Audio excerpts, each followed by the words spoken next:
દિયોદર ખાતે ગુરુ પૂર્ણિમાના પાવન દિવસે શ્રદ્ધા અને ભક્તિનો મહાસાગર ઉમટ્યો। 500 વર્ષ જૂના બાણેશ્વરી માતાજીના મંદિર ખાતે હજારો શ્રદ્ધાળુઓએ દર્શન કરી માથું ટેકાવ્યું।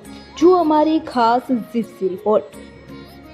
મંદિર ટ્રસ્ટે ચા પાણી અને ભોજન પ્રસાદની સંપૂર્ણ વ્યવસ્થા કરી હતી કે જેથી કોઈ શ્રદ્ધાળુઓને તકલીફ ન પડે। તો દિયોદરના આ પવિત્ર ધામમાં આજે વહેલી સવારે જ ભક્તોની ભારે ભીડ જોવા મળી હતી। ગુજરાત અને રાજસ્થાનના અનેક શહેરોમાંથી શ્રદ્ધાળુઓ ઉમટી પડ્યા હતા। અંદાજિત 10,000 જેટલા શ્રદ્ધાળુઓએ માતાજીના દર્શન કરી આશીર્વાદ મેળવી ધન્યતા અનુભવી।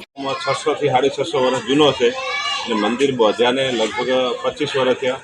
અમારે બાપુ જે જગજીવનદાસ બાપુ હતા એમનો મોટો ફાળો છે અને એમને ખૂબ સેવા આલી અને શૂન્યમાંથી સર્જન કર્યું છે।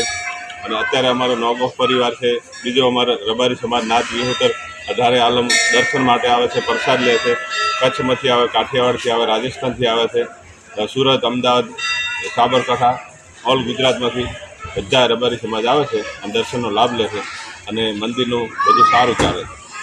कि हमारे दर पूनमे आम तो 3 થી 4 હજાર વસ્તી જમતી જ હોય છે, પણ આજે ગુરુ પૂર્ણિમાના દિવસે 5 થી 6 હજાર વસ્તી પ્રસાદ લીધો છે। આમાં અલગ અલગ પરગનાથી લોકો શ્રદ્ધાળુઓ દર્શન કરવા આવતા હોય, જેવા કે કચ્છ છે, કાઠિયાવાડ, રાજસ્થાન, અમારા ગુજરાતના સમસ્ત નોગો પરિવાર, અન્ય પણ નાથ વિહોતર પણ અહીંયા બાણેશ્વરી માતાજીમાં પ્રસાદ લે છે અને ખૂબ આનંદ અને ઉત્સાહથી આવતા હોય છે લોકો અને ખૂબ સારી રીતે પ્રસાદ લેતા હોય છે।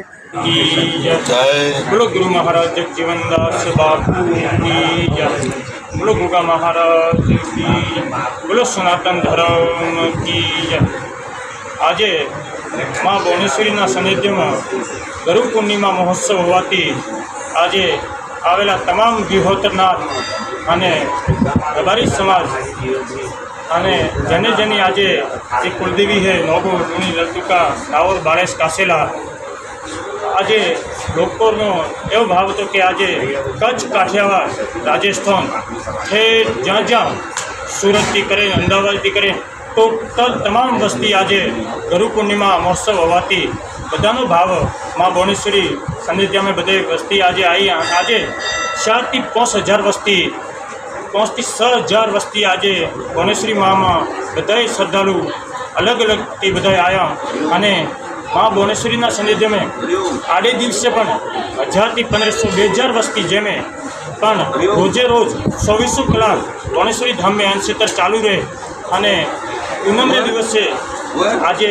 ગરુડ પૂર્ણિમા મહોત્સવ હોવાથી 5 થી 7 હજાર વસ્તીનો જમાડવારો હતો અને મા બોણેશ્વરીનો આજથી 500 થી હજારો વર્ષ જૂનો મા બોણનો ઇતિહાસ છે અને ગુરુ મહારાજ જગજીવનદાસ બાપુ એમને શૂન્યમાંથી સર્જન કીધું અને દિયોદર એક 500 થી 1000 વર્ષ પહેલાં ગંગાજળીય કૂવો મા બોણેશ્વરીનો અને દેવલબાઈનો, જ્યારે દેવલબાઈએ બેડા કૂવો ઉભરાવે અને મા બોણેશ્વરીએ દેવલબાઈને કૂવો ઉભરાવીને પરછો આપ્યો હતો, તો સમયથી 500,000 વર્ષ પૂર્વનો આ ઇતિહાસ।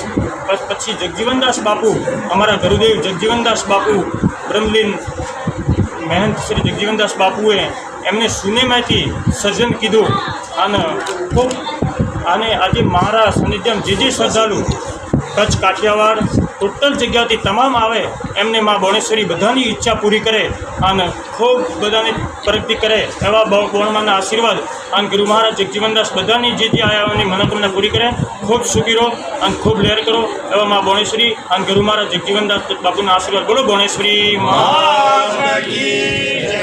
તો મંદિર ટ્રસ્ટે ચા પાણી અને ભોજન પ્રસાદની સંપૂર્ણ વ્યવસ્થા કરી હતી કે જેથી કોઈ શ્રદ્ધાળુઓને તકલીફ ન પડે। મંદિરના સંત શ્રી નારાયણદાસ બાપુએ જણાવ્યું કે આ ધામનો ઇતિહાસ લગભગ 500 વર્ષ જૂનો છે અને દર પૂનમે ભક્તો મોટી સંખ્યામાં ઉમટે છે। કલ્પેશ બારોટ, કલમ શક્તિ ન્યૂઝ, દિયોદર।